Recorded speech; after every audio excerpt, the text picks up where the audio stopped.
pretty honest. Yeah. Sheik's probably the most Sheik honest is the top most tier. honest top tier. Let's be honest here. All right, and moving right into that, yeah, Bayonetta versus Diddy. Good, catches the double jump there and immediately goes into the fair. Catches the, oh my god, he catches the recovery with the witch twist. Wow. Because Seagull doesn't actually have anywhere else to go. So this is actually really good adaptation between sets for Pink Fresh, because Seagull Joe earlier, if I'm remembering correctly, was the one who put him in loser's bracket. Oh, interesting. So that he's able to, you know, convert into such big plays early on shows I was thinking about this. You know, whenever I was out there fighting, gosh, who did he just fight? Sorry, I'm Dexter? blanking. Yeah, fighting Dexter. He's like, I'm thinking about you. All right, heel slide. Good back air out of the shield for a quick punish. All right, and Seagull, despite losing that stock early, is still not out of this. He's still doing extremely solid. Again, Seagull being a very smart player in neutral. Plus, Diddy's neutral tools. Yeah, and Seagull's great at maximizing them. Honestly, these two are a match made in heaven if heaven was deeply invested in your own personal suffering. So, hell. Oh no, Pink Fresh not like this. Yep, bestie.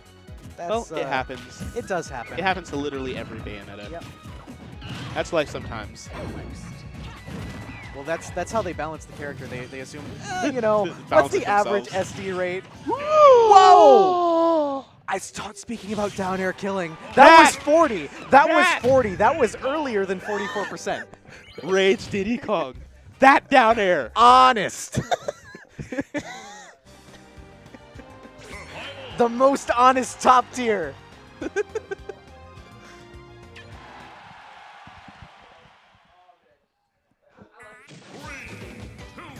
All right. Well, moving into game 2. I honestly hate to see him go like that. That was such a close game until like just Seagull was like, no. It looks like Pink Fresh is trying to respond with his own broken smash, meteor smash. Yeah, and that was actually very smart of him. It just missed the timing there. Missed timing, yeah.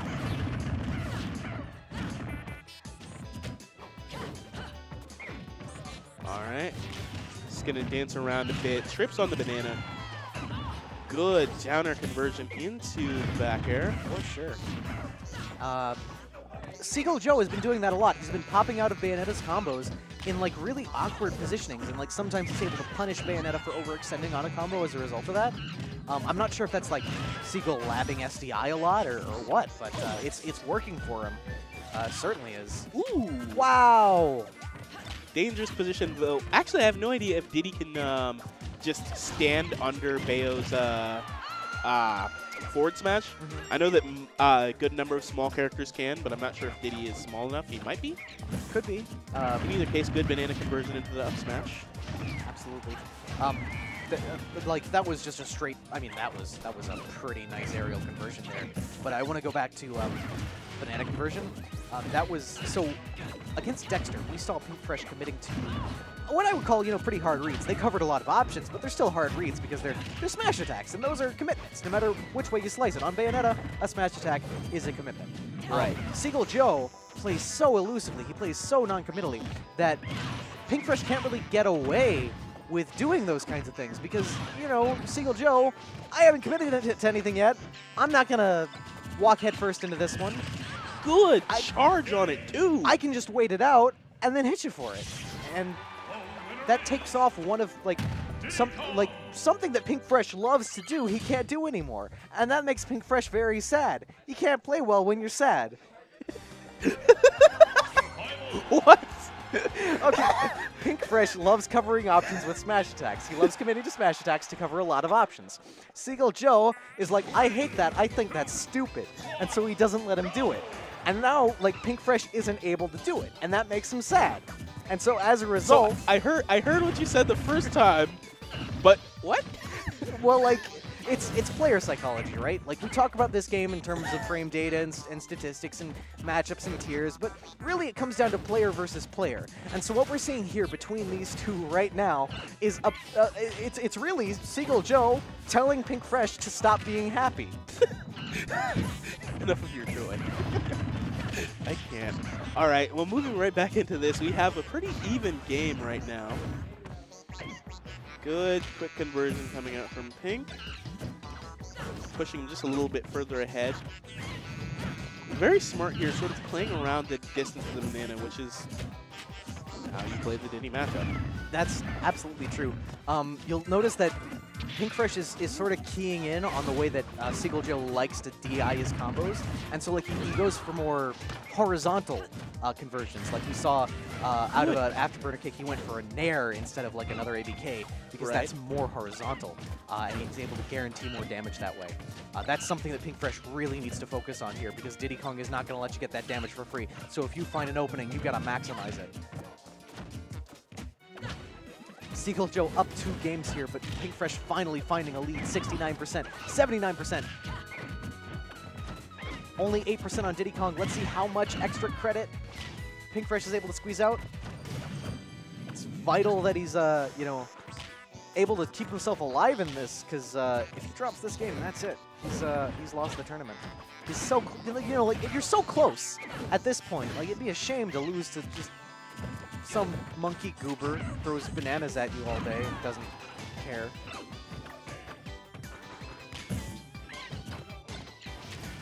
All right. 105%, playing confidently though. Still playing confidently, not too scared.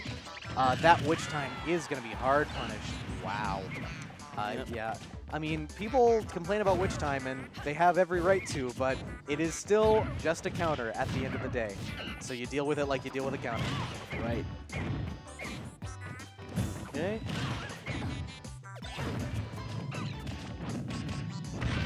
Down air, or down throw into, not really much. It was 6%, but not a huge conversion.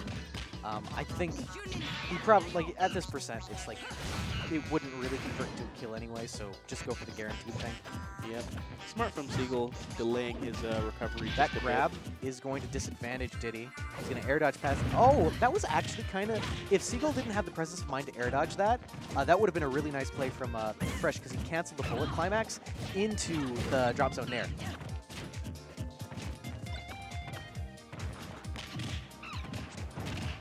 Is that? No, not quite.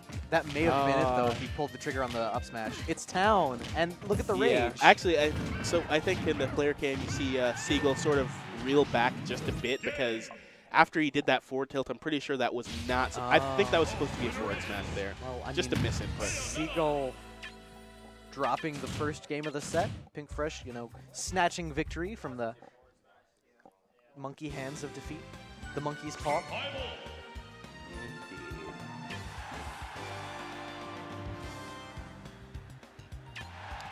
Quick response to Takeoff sub mode in the chat.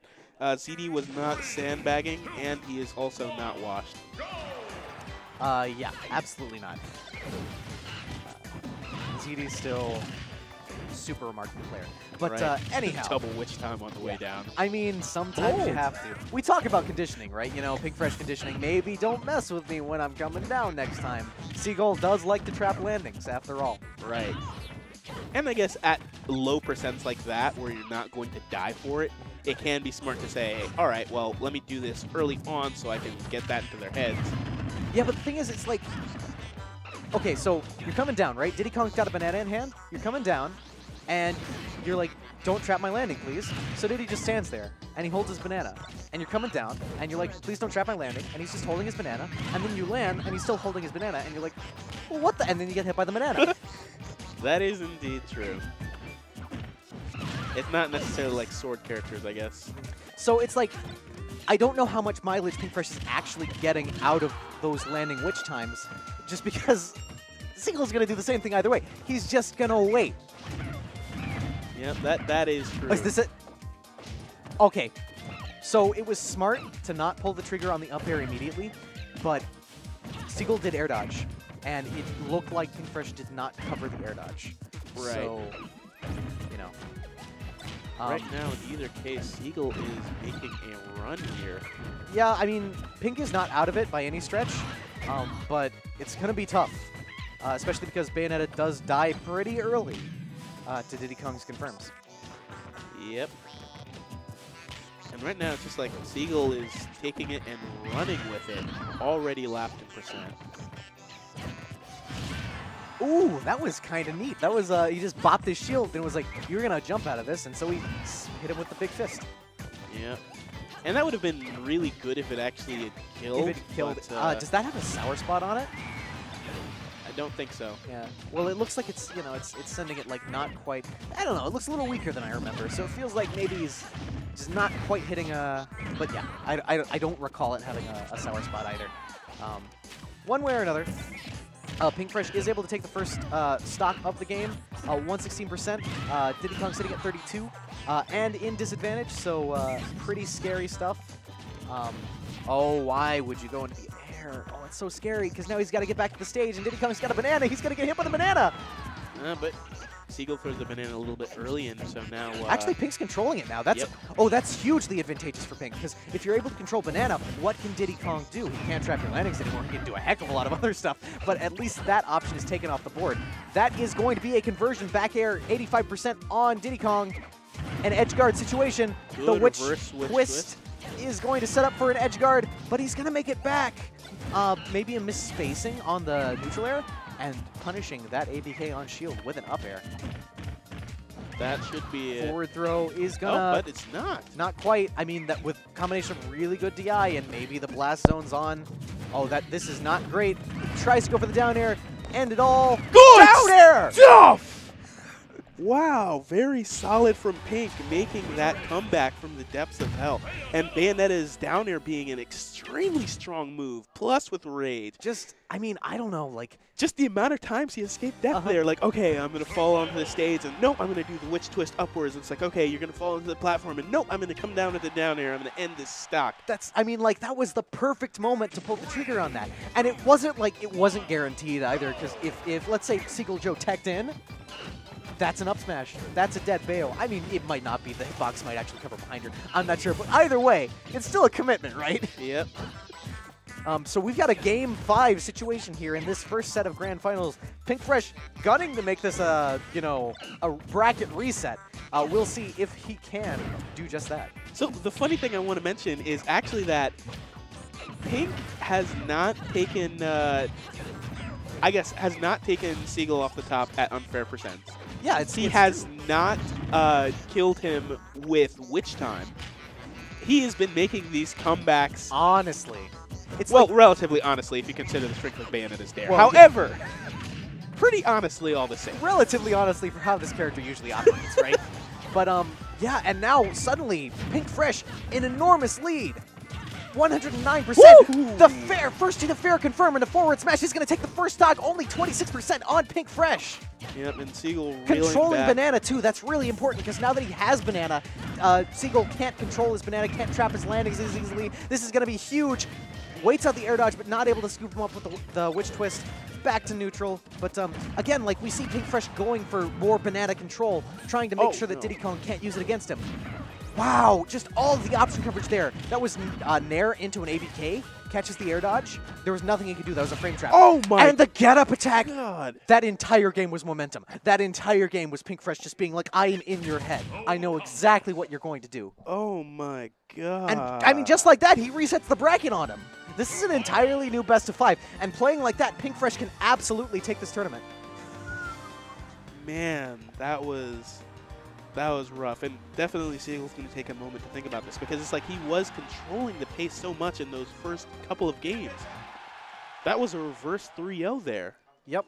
And I mean, Pinkfresh just adapted really well. And I think one of the cornerstones of that adaptation is understanding that Diddy's banana gives him such huge advantage on Bayonetta because it prevents her from doing, you know, the nice conditioning things that we saw Pinkfresh want to do.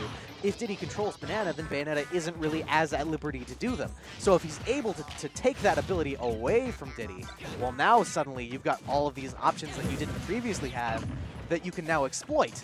And not only is that good from, like, well, having more options is always good, it's also good from, like, these are not stale options. Seagull Joe isn't used to Pinkfresh being able to get away with these options, and as a result, it's putting him in an uncomfortable situation.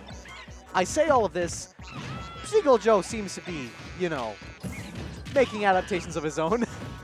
128% on Bayonetta. Yeah, that down uphill, that smash was not going to connect. While he's already by the ledge, that makes it so that Diddy does have to extend a little bit further for this confirmed. Yeah, this just wasn't going to happen. And now Pink gets his chance to start making something happen. Good SDI downwards from Seagull. One thing I will say, I think the main reason that Pink Fresh just isn't able to take Diddy off the top is credit to Seagull's really good SDI. He knows how to deal with these Bayonetta combos. And stuff. Oh, man. And I can see how this is like really frustrating, right? Because it's like Seagull is winning neutral a lot, but then the thing is, Pink Fresh, he wins neutral and then he takes it all the way. And it's like, those are both attributes of each of their characters. Neither, I would say, less inherently fair than the other, as everyone sort of has the same choice on the character select screen. that's true. But it's like, at the same time, sort of taking that punish-heavy approach, I can see how it feels really frustrating for a character like Diddy, where it's like, okay, you're getting your hits one at a time, even if you're vortexing your Pink Fresh your has opponent. got momentum right now. He is trying to take Diddy Kong to the grave.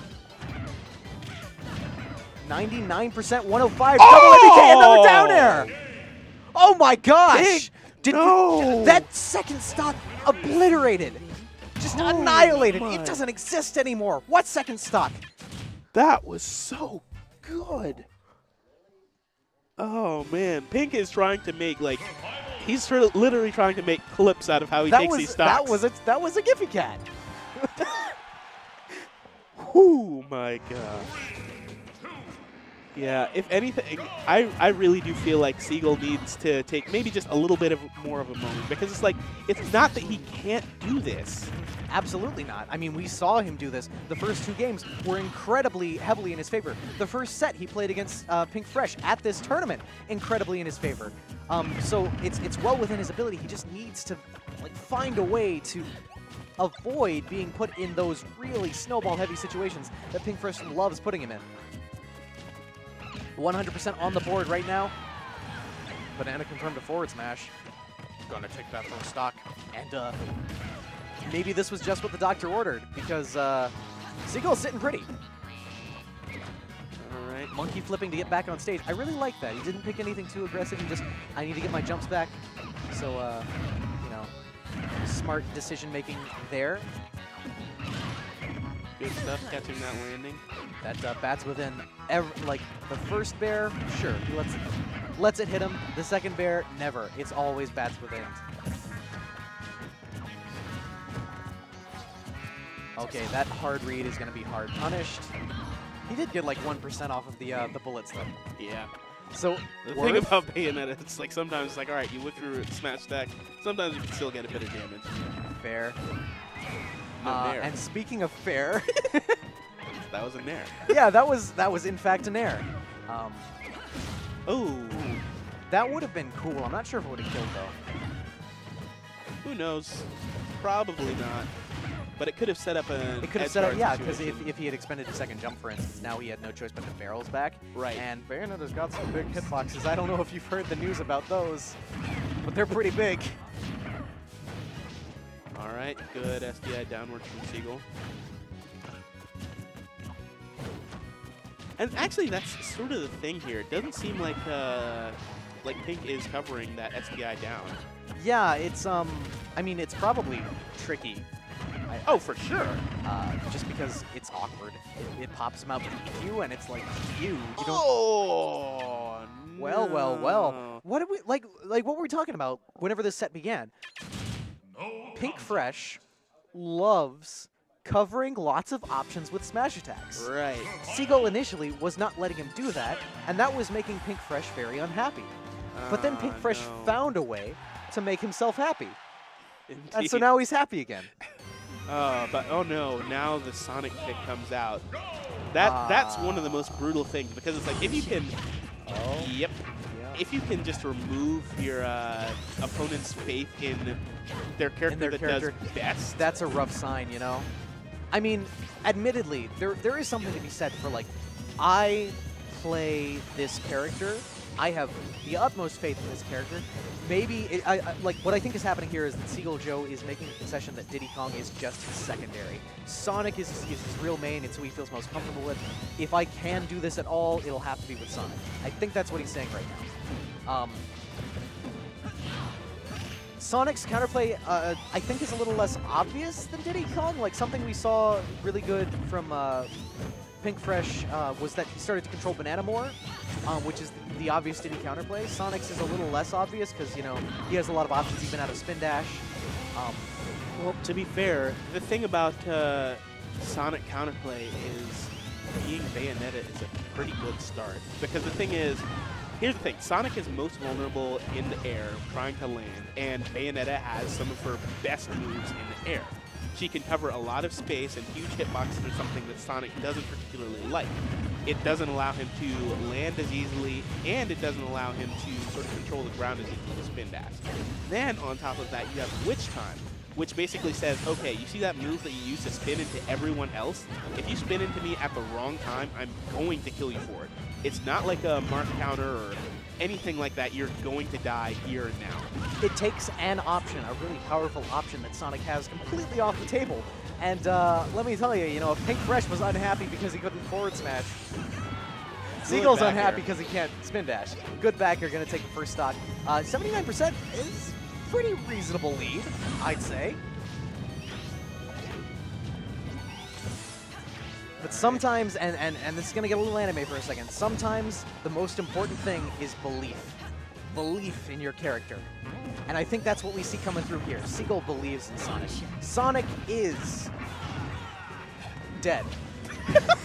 Well, it was short-lived, but, you know, even the greatest of hopes. Pretty much. If you believe in yourself, you'll, well, you know. Even I mean, Rock Lee did get his legs. The strongest of hopes fade over time, and it's better to have hoped and gotten taken off the top by a Bayonetta combo than to feel no hope. And here we go. So again, Bayonetta's up air is also really good because like one of Sonic's only options sort of is to air dodge down and mix that up. But the thing is, Bayonetta's aerials have enough and have such low end lag that she can actually frame trap with them on her. Oh. Okay. Single hit witch twist. Well, that is hello. it. The first one off the top. Three. That Oh, was dishonest, I will admit. That was a bit dishonest. That was But Pink Fresh had been working honestly for the entire set. He deserves at least one. Indeed. You know, you picked this character for a reason. He saved up. Yeah. He saved up. He was charging his meter the entire time. Like the dishonesty meter was going up and up and up, and then finally it fills up at the last minute. Not really the last minute, it was only game 3, but still. Yeah, and honestly, the thing is, and I do want to say that that was actually just really good Bayonetta play.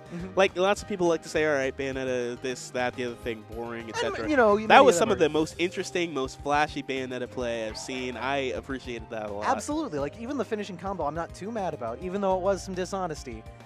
It was flashy. It was cool. He'd been working the whole game for it, the whole set for it. It's like, you know, cut him a break. It's your character, right? Exactly. Your character can be your character like 20% of the time, and it's no issue. And you shouldn't have to feel bad about your character being your character. That's true. I mean, everyone can pick her if you have $5.99.